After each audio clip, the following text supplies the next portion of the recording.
Allah make it an effort that we are sincerely trying to get close to the truth, to Allah, to His Messenger, to the Deen, and not to influence or allow things to influence our own thoughts and ideas. To begin with, all of us have been born as Muslims. Okay, listen to this. Most likely, most of the people who are listen to this talk, you've been born, a Muslim. Perhaps there are a few individuals who are still trying to make their, ideas about Islam, and they listen to this. But most of us have been born Muslims. Being born a Muslim, you may have been born a Muslim, that's fine, but you've been born in a particular household.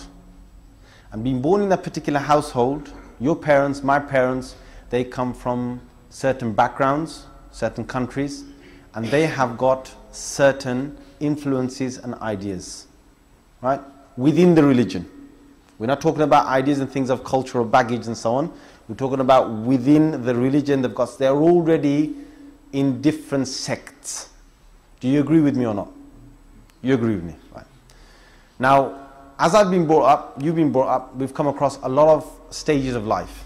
Number one is our parents, the most influential people that we've got in our lives.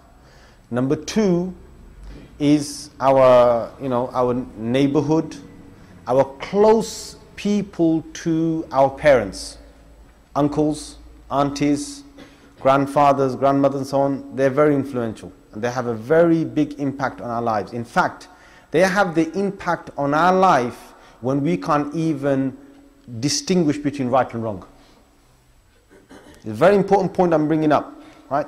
5 years of our life, when you can't even think what's on, where you are, these people are already teaching you what you're supposed to be doing, not doing, who you're supposed to befriend and not befriend, and so on. Okay? Then we come to the madrasa life. In the madrasa life, depending on what masjid you've gone to, depending on what imam has taught you, they will also have a bearing on your understanding. All right? That's going to be the second massive impact. And they say there's three types of people. There's a type of person that you give him no evidence, he'll accept everything. There's another type of person, you tell him something, he won't accept it until you give him the evidence. And there's a third type of person, you tell him something, he doesn't accept it, you give him the evidence and he still doesn't accept it. Alright? The first one who accepts your saying without evidence is the child. Without doubt, we can all agree to that. The child will accept whatever you say, in terms, especially in terms of religion. You teach him something, he'll just gonna say, okay, fine, I'll just do it. You say this is the right way, he'll say that's it, that's the right way. And there shouldn't be no confusion with children, in terms of this, that, and so on. But anyway, second type of person is the youngster, the teenager, the one who's in mid-age.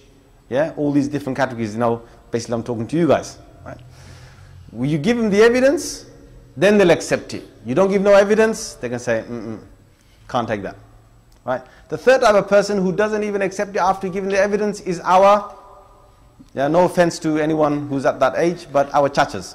Right? Some of our uncles, they get to a certain age, doesn't matter what evidence you give them, they say, 14 centuries, my whole granddad, my great-grandfathers, all of them have been hearing hadith. We never heard this kind of hadith, all right? So you take it back. So you've got these type of people. Now what we're really concerned about is the middle one. Because the middle one is, if given the correct evidence, they will accept whatever we've got to offer them. Now, as we move forward, what I don't want you to do by listening to this is to sit in one place and expect me to reach your conclusion. That's going to be the biggest disservice you can do to me and to any other person who's going to cover this topic. If you're going to come to this lecture and you're listening because you want to know how right you are, then that's going to be a big trouble for me. Because I seriously can't satisfy everyone. I can't say, you're right, everyone's right. End of the day, you'll all be spitting back at me saying that you're wrong. How can we all be right? Right? So, first thing is, you've got to first move your own prejudice away.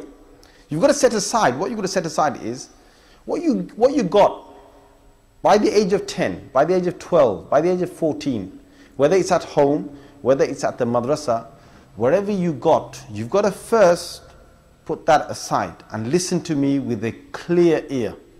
You've got to give me a chance to try and say, and not just me, myself, and I speaking to you, it's whatever I say from the Quran and the Sunnah.